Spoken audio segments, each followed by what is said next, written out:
Dans Dawson, James Van Der Beek a la langue bien pendue dès qu'il s'agit de parler de sexualité avec ses 3 meilleurs amis. Tout n'est pas faux dans ce que tu dis, mais tu ne peux pas affirmer que l'instinct animal n'a rien à voir avec le choix de l'homme par qui tu es attiré. Et quel contraste avec le jeune comédien réservé et introverti que l'on découvre lors de la conférence de presse à Paris, aux grandes dames des journalistes.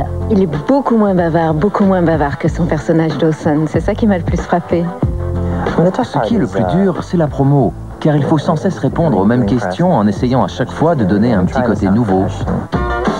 Exemple, l'origine de sa carrière. James serait devenu comédien à la suite d'une blessure qui aurait mis fin à ses espoirs dans le football américain. J'en ai tellement marre de raconter sans cesse cette histoire idiote. Mais est-ce que c'est vrai? C'est vrai en partie. Bon, à vous, je vais tout vous dire parce que c'est tellement simple que ça en est drôle. Quand j'avais 12 ans, j'ai reçu un mauvais coup à la tête lors d'un cours de gym. Et le médecin m'a alors déconseillé de jouer au football. Il se trouve que la comédie m'intéressait aussi à l'époque. Du coup, je me suis inscrit pour jouer dans une pièce de théâtre. Je vénère ce type comme De un dieu. casting en casting, James s'est un jour retrouvé dans la peau de Dawson, la star de cette nouvelle série culte que l'on compare souvent à Beverly Hills, à tort selon ce jeune acteur. Le thème de notre série, ce n'est pas tout le monde sort avec tout le monde. Loin de moi l'idée de dire du mal de Beverly Hills, mais je dirais que Dawson est un peu plus intelligent et ça on le doit à notre scénariste.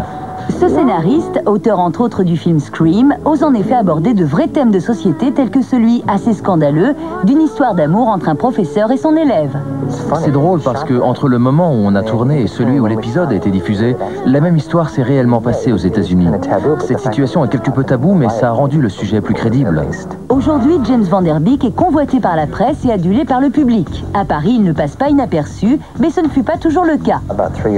Je suis venu il y a 3 ans au moment du 14 juillet. À l'époque, je dormais par terre dans une auberge de jeunesse. Et cette fois-ci, mon séjour à Paris est un peu différent. Je me balade en limousine. Mais aucun risque que sa récente célébrité ne l'empêche de garder les pieds sur terre. James Van Der Beek a ses garde-fous. Aucun de mes nombreux potes d'école ne rate l'occasion de me charrier. Si je fais par exemple la une d'un magazine, ils m'appellent tous pour se moquer de ma coupe de cheveux par exemple. C'est une relation très saine. Non, c'est une série.